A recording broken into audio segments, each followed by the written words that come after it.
Welcome back for another episode of Titan Sports. I'm Colin Costigan. How's it going, everybody? I'm Sergio Gonzalez. And I'm Adam Garcia, setting the stage for some serious play and here to provide you with your weekly sports updates. Welcome to Titan Sports.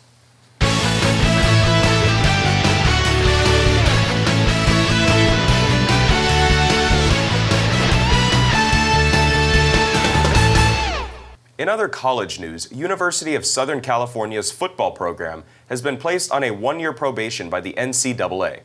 The decision comes after the NCAA findings of the Trojans violating prior policies pertaining to limits on administrative and coaching staff, showing that USC had 6 more coaches than permitted over a 2-year period. Through an investigation which began in May of 2023 after a self-report was made by a member of the university's football staff, it was discovered that USC had 8 football analysts who are not full-time assistant in coaching.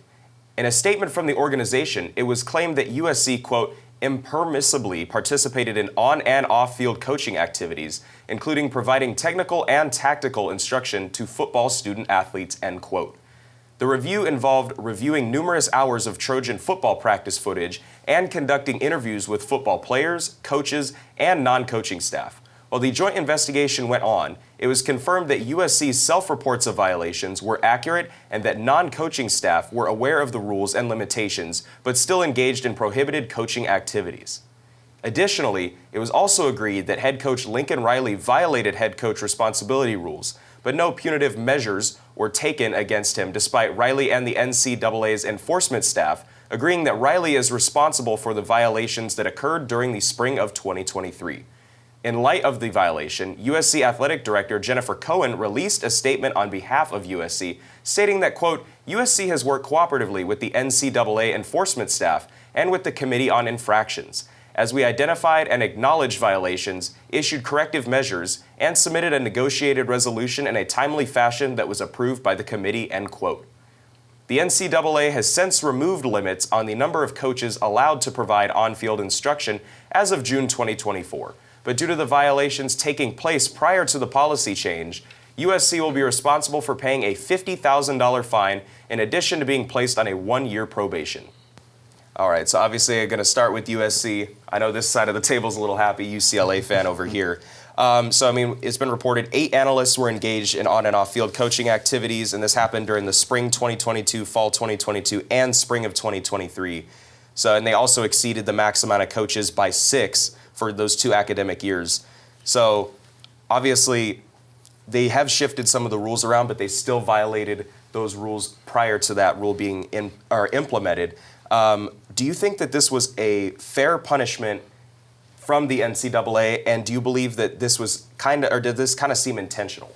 I do think it's fair because, on paper, if there's only supposed to be a certain amount of coaches and they're not following that, obviously, then that's wrong protocol. And especially with their staff, Lincoln Riley, a newer head coach at the time, having more coaches at the time, it just doesn't sound very valid in that case. And unfortunately, it could have helped Caleb Williams a little bit more. Who knows, right? Well, USC are doing USC things. And that's one thing. I live very close to USC, and sometimes I don't like that. But also, the thing is, how many coaches do you really need? And I know this is a newly implemented rule. I didn't even know this was a rule. So now they're going to get a small little fine. Lincoln Riley, no problems towards him. He's not going to get suspended. He was shocked he didn't get suspended, which was kind of confusing of a statement to bring out. It was it doesn't seem like it was a big deal because they didn't suspend me. I was well, don't say anything about that. But yeah, USC doing USC things. It's shady, right? Yeah. You look at the past and the whole Pete Carroll scandal, what are they doing over there? But I don't know. Didn't help him out too much, I guess. No, and I think that was a good point because whenever I was thinking about that, I was just thinking of exactly Pete Carroll kind of did some shady things and then quickly just left to get a coaching job in the NFL. So hopefully this kind of goes through and nothing else happens from this. But, you got to look out for sometimes teams just doing shady things. On the note of broader collegiate sport developments, the NCAA has shifted regulations involving new roster limits. This comes as a result of a pending antitrust settlement approved by U.S. District Judge Claudia Wilkin. The $2.8 billion settlement is derived from the class action lawsuit House versus NCAA that was initially filed back in 2020, a lawsuit that argues that athletes deserve compensation for missing out on image, name, and likeness opportunities and brand deals prior to 2021, and calls for an expanded definition of name, image, and likeness within the NCAA. Along with the settlement, alumni athletes from 2017 to 2020 are to receive compensation, an estimated $1 billion cost for the NCAA and other major conferences. In addition, incoming athletes will follow a revenue sharing model, receiving a portion of their institution's athletic revenue via direct payment and benefits. This could potentially see more than $20 billion in new payments and benefits for new college athletes. These shifts are a significant turning point for college sports, consequently impacting factors like roster size and the amount of financial opportunities, like scholarships, available to athletes. In terms of affecting roster size, new limits will be set in place that reduce the amount of players on a collegiate team, cutting out nearly 5,000 athletic opportunities and disproportionately affecting sports like baseball, football, and women's soccer. As for scholarship opportunities, the newly imposed roster limits have taken place for scholarship limits, meaning that schools may now be able to increase financial aid for some athletes. Despite cuts to the roster being made, all those on a roster will now be able to be eligible for a scholarship. All right, so now obviously this is a big deal because we're going to be seeing athletes from 2017 to 2020 now getting their compensation. It's going to cost the league $1 billion, and they even mentioned that $20 billion number for a lot of incoming athletes. Yeah, but rosters at the same time are going to have to be cut. You mentioned 5,000 potential different opportunities. In your mind, do you think this is a fair trade-off? Well, the thing is there's always going to be people who like either thing. You're either not going to pay students, you're going to have more roster spots, or now you have to pay and less roster spots because you're not going to pay everyone. So it's one thing where it's a difficult thing because you do want the players to get compensated, especially if their name is big. Like one name for me was Zion Williams. It was like Zion, he had such a big name, but he couldn't make money off of himself because during that time there was no NI deals or anything, NIL. So now that the athletes are able to get their own money off of scholarships and all this stuff, I think it is a fair trade. Of course, you would want more players to get more opportunities, but that's just the world we live in. I completely agree with your viewpoint. I mean, I think at this day and age, college students, they definitely need, or not need, but they deserve to get paid. I mean, the time and commitment to a sports program, in college, is incredibly, time consuming. Obviously, these guys, they can't pick up any jobs. They can't, devote any other time to making money. And obviously, you mentioned Zion Williamson. There's been so many big-name college athletes that just deserve that compensation. I think it's only right. It's a little unfortunate for those that, before the 2017 timeframe that you gave, that, obviously they won't be receiving compensation, but, I mean, they can't compensate everybody that's played college sports, but it makes sense. Yeah, I think it is obviously, that is kind of how it goes with, especially you got to remember, sports falls under entertainment industry more than anything else. So it is a business at the end of the day. So even though I do like that athletes from that time period are going to be getting compensated and should be getting the money that they should have had during their careers, obviously that means they're going to have to take money out, so there's not going to be as much spots open for other incoming athletes. And I know we kind of discussed this, but I guess my next question just be to you guys, do you think this is, or NIL has kind of just become a big deal over the last couple years now with new laws taking place? Some people have argued that it's good for the athletes to get their name out there, where others think it's kind of just leading to an abuse of the transfer portal. People kind of just, it's turning into what you see in the league now where people are wanting to get more money. Do you think NIL in terms of collegiate sports is going to be a good thing or a bad thing? I think it's a dangerous game because it's very beneficial to these athletes, but at the same time, they can use it as leverage, like you mentioned. I know of multiple college athletes that have bounced to around 3 to 4 schools in their lifetime. And obviously we're only in college for 4 to 5 years. So that many schools, that's a lot to be playing for in college. But I mean, it's unfortunate, but I think it's just one of those unfortunate consequences of a right deal, It's a slippery slope. It was bound to happen. It's a lot of those college purists are take money away from college because now it takes some time. Now the players, like you said, want more money when they get to the league. but it's the world we live in. It's people want to get paid for what they're worth, even in college. So it's the schools are making so much money too. So it's like there's so many different things you could go through for that situation, but I think it's a good thing overall. Yeah, I think there's obviously both arguments kind of have their own valid reasons, but in the end, if I had to say anything, I think it is a good thing for the most part because, like you said, it is a dangerous game, but at the same time, it's so hard to go pro. And so I think by getting their name, their brand, and their likeness out there, that's just going to improve their stock even more, even if they do go to a bunch of different schools. So I think it's a good thing overall.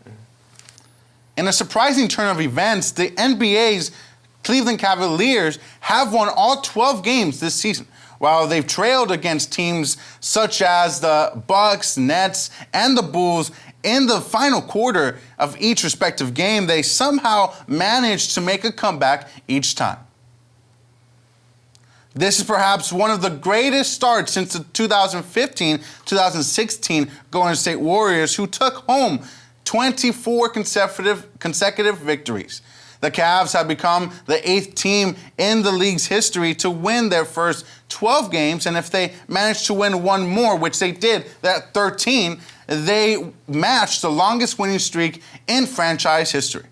However, their biggest challenge for the season is when they face the defending champions, the Boston Celtics, in the game where they are 5-5 against each other in the last 3 regular seasons.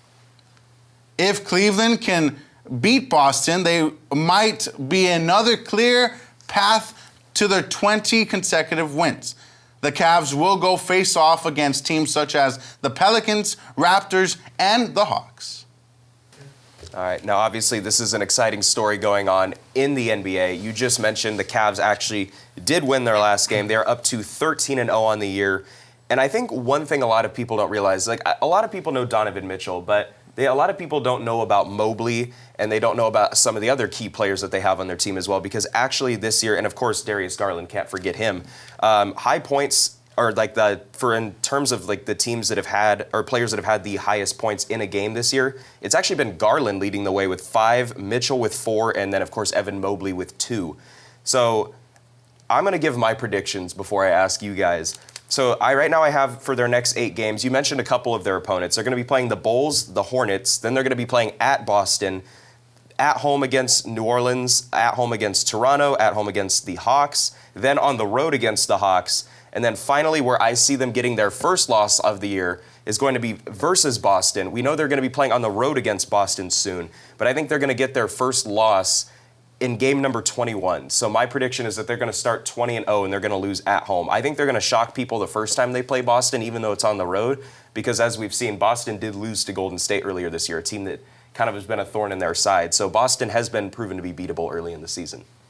Yeah, definitely. I don't want to be a hater, but the thing is, this is such a great team. I really loved when they did all those moves a couple of years ago. They drafted Mobley, they had Allen, they brought in Spidey Mitchell, and I really thought it was going to be great. And during the story, you have Golden State Warriors, the past, 2015, 2016. I don't think Cleveland are there yet, and I just don't know. Yes, the regular season now with the in-tournament, will they do great? They may do great, but they probably will go out in the first round of the playoffs again. So it's like, I don't want to be that guy. Well, I'm going to be that guy. I'm the guy. I'm going to be that guy that says, look, they're going to be awesome, but it's just a regular season. That's coming from a Clipper fan. So it's one thing is, get your hopes up now, Cleveland fans. I don't think it's going to happen, but it's a great, thing to see. It would be pretty exciting if they were to somehow match the Warriors 24-0. I don't think it's going to happen, but I mean, like you mentioned, they run into the Celtics twice, but that would be pretty cool if so. I mean, like everybody on their team is clicked. You mentioned Garland. Like the duo of Garland and Mitchell in the backcourt is pretty incredible. And then you add like Mobley and Allen that go together. Like they're pretty great at what they do. And obviously, like they're not even playing with Max Strus right now. Yeah. So like, they don't even have their full team just yet, and like they're clicking on every single end. And if they can beat Boston, that would be pretty incredible. Yeah, I mean, I am going to disagree with you on this one. I'm not going to be a hater because you're a Clippers fan. I'm a Sacramento Kings fan. We've both gone through it. Yeah. We've been through so I was just happy to watch them go to the playoffs. And I also happen to be the biggest Warriors hater out there. So I would love nothing more for them to just go 25-0 and break that record, because I was tired of hearing about the Warriors growing up as when I was a teenager and even into high school. I got tired of it. People were saying, "Oh, why are you a Kings fan?" I'm like, "Well, because I'm a true passionate fan. I'm not a bandwagon like a lot of them were." But besides putting my hating aside for the Warriors, let's focus on the Cavs. I definitely think for them, I think that they're going to, 21st game of the season is when they would get their first loss. I honestly have no idea how the rest of their season's going to go, because how many times have we seen teams start off so hot and then kind of let up at the end of the year? You don't want to go into the playoffs playing even just average basketball. Even if you already clinched a spot early, you still want to play through the rest of the season. I mean, we see that a lot in other sports too. So I am hoping they actually did make it out of that first round. They were able to beat the Magic in the very first round, but then got dominated by, of course, the Celtics, who just went on to win the whole thing last year. But that series against the Magic was kind of a snooze fest, I'm not going to lie, because it was the most two boring-ish teams that didn't have a lot going on. There wasn't really much animosity in that series. So I'm hoping that the Cavs can finally go further into the round and finally kind of prove that they can win without LeBron as well. Ladies and gentlemen, let's get ready to rumble! That's right, an electrifying night of boxing starts to take place as two worlds collide in the ring, where Iron Mike Tyson will be taking on Jake El Gallo Paul on Friday, November 15th, live streaming on Netflix at AT&T Stadium in Arlington, Texas. In the red corner, the legendary Iron Mike Tyson, former heavyweight champion, a powerhouse known for his ferocious punches and relentless spirit. At 58, he's still got that killer instinct that made him a household name. And in the blue corner, the social media sensation turned boxing star, Jake Paul. At just 27, he's making waves in the sport, turning spectators into believers with his impressive skills and knockout power. It's the ultimate clash of Titans, Gen X versus Millennials. Can Tyson reclaim glory in the ring, or will Paul prove he's more than just an internet star? Many fans are awaiting this fight back in July of 2024, but due to Tyson's medical episode on a plane which resulted in taking time to recover from a stomach ulcer, the fight was rescheduled for Friday, November 15th. So stay tuned for a boxing exhibition that promises fireworks and unforgettable moments starting at 5:30 p.m. on Netflix. All right, well, now let's get ready to rumble into this discussion here. Yeah. Obviously, we got Jake Paul and Mike Tyson. Obviously, there's a whole lot to say about this. I mean, I've got a lot to say, but I want to hear what you guys have to say first. Who do you think is going to win this fight, and how is it going to end? So I don't think they're going to let anyone get knocked out. But the thing is, I try to take away my, not hatred, I wouldn't say hatred, my dislike for Jake Paul. I'm like, let me just look at it as a boxing fight. And if you're Jake Paul, you want to lead with that jab. You always want to, because Mike Tyson's going to want to get close. So, and the thing is, Jake Paul is 6'1" to Mike Tyson's 5'10". They're both going to weigh in at 220. The thing is, Mike retired in 2005. Mm-hmm. So that's one thing is I was 3 years old. And now I'm going to be seeing Mike Tyson fight 19 years later against a 27-year-old. So it's one thing. The thing is with Jake Paul, he is a social media sensation, but he has power. And he's been doing this for so many years. The thing is, he knocked out Woodley. He had a really good match against Tyson Fury, his brother. So the thing is he has that jab and he has that right overhand. If you're Mike, just get inside, just try to go for broke. Let's see if he's the predator. And we'll find out if Mike Tyson still has it in him. I agree. I mean, you have to give Jake Paul his props as a boxer. I mean, originally this dude's a YouTuber and all of a sudden he's in the ring and actually pretty good at it, But, I mean, with Mike Tyson, there's a big age gap there. And obviously, you mentioned he's been retired for almost 2 decades. I don't think it will, necessarily qualify Paul as, oh, he's elite, he just beat Mike Tyson, because obviously there's that age gap. And, who knows how Tyson will look in the ring? It's been so long. But ultimately, I think it's going to be a good fight. I think what you said, I really do, as much as I would love to just watch Iron Mike Tyson knock him out, because I'm tired of Jake Paul, I'm tired of seeing Jake Paul, I don't care who he's faced, I'm tired of seeing him. But at the same time, you got to take into consideration this guy's pushing 60. So, and he also just had a stomach ulcer that postponed their fight that was supposed to happen back on July 15th. So At the same time, I wouldn't be surprised if Jake Paul were to win, but I am kind of hoping that it's really just a good fight overall, and that maybe, like you said, that maybe nobody even gets knocked out in the first place. Well, Mike Tyson, the age, of course, that's always going to be a factor. But the thing is, he still has that killer instinct. In an interview today, he said, and I quote, "I'm going to bring the devil." So, that, end quote. But the thing is Mike Tyson is that guy. So he may want to get a knockout. Let's see if they'll allow it. But it is an exhibition. I don't see much going on. They're both going to get paid. Kudos for them. And I just hope they're giving Tyson a good compensation. Let's pick and roll into Cal State Fullerton men's basketball as they have recently finished their first 2 games in the season. The Titans tipped off their season at Grand Canyon University, hoping to make a strong statement. However, the game turned into a tough battle as they fell 89-79. Despite a spirited effort, Fullerton struggled to find the rhythm against a formidable opponent. The Titans fought hard, but the scoreboard reflected a difficult evening. Following their opener, the Titans faced another uphill challenge against Stanford. Unfortunately, the outcome didn't improve as they lost with a score of 80-53. The team showcased flashes of potential, but consistency proved elusive, leaving their fan base eager for a turnaround. All right, obviously it's been a disappointing start to our men's basketball team. 0-3, they're about to play their last road game to start the season, the little 4-game trip at Oregon State, another team that is 3-0. They have had to play some difficult opponents so far, but the biggest concern, at least that I have so far, is the second half has been very poor. They're outscored 84-140. So what do you think this team is going to have to do to turn it around here early? It's unfortunate because that's actually been a trend of last year as well, and now this is the second straight game in which they've lost, or they've been outscored by 24 in the second half. And obviously you got like a lot of roster turnover. There's a lot of new guys on this team, like Coach Dedrick Taylor's staff. But unfortunately, like, the guys have to get it together.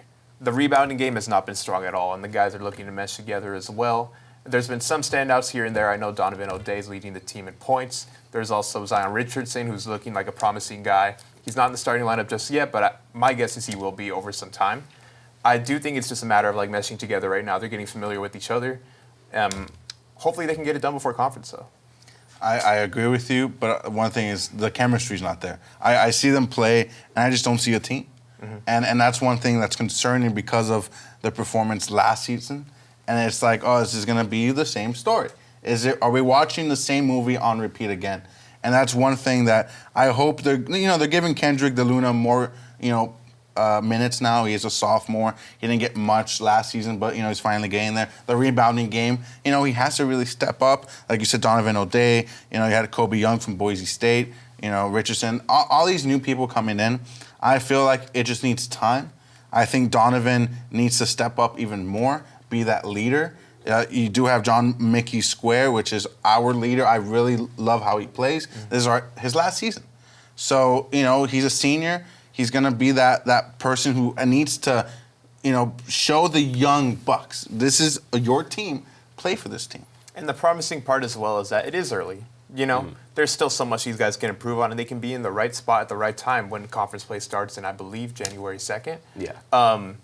I think it's the center game, though, that you mentioned. Like DeLuna, this past game, he only played 2 minutes. And it didn't look like it was injury-related, so I'm not sure what's up with that. But, I know Vicentin played 27 minutes. He's stepping up a little bit, playing nice as well. But it's like Coach Taylor said that DeLuna was going to step into a prominent role this season. But we're limiting him to 2 minutes against a pretty strong team. Yeah. So, obviously, there's something going on right there. And, hopefully they can get it together. And, we're coming back home on Monday, playing Idaho State. Hopefully they can step it up then. Maybe that's what they need because they've been on the road for a long time now. Yeah, and I think a lot of the things that both of you guys have said is indicative of that lack of chemistry.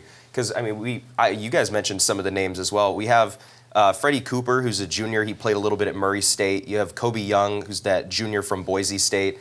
We mentioned Zion Richardson, who's that senior. He played at Quincy University. And then Caleb Brown, who's a junior from the University of Missouri. And that's not to mention some of the other freshmen that have joined the team as well. So I think this is also just a younger and newer team, and they clearly have not meshed together very well. But what is promising is that they have played very well in the first half. And they, at one point against Stanford, even though they lost fairly badly by over 20, they did at one point lead by 11 in that first half. So they're able to come out strong. It's just about finishing, and finishing the game out.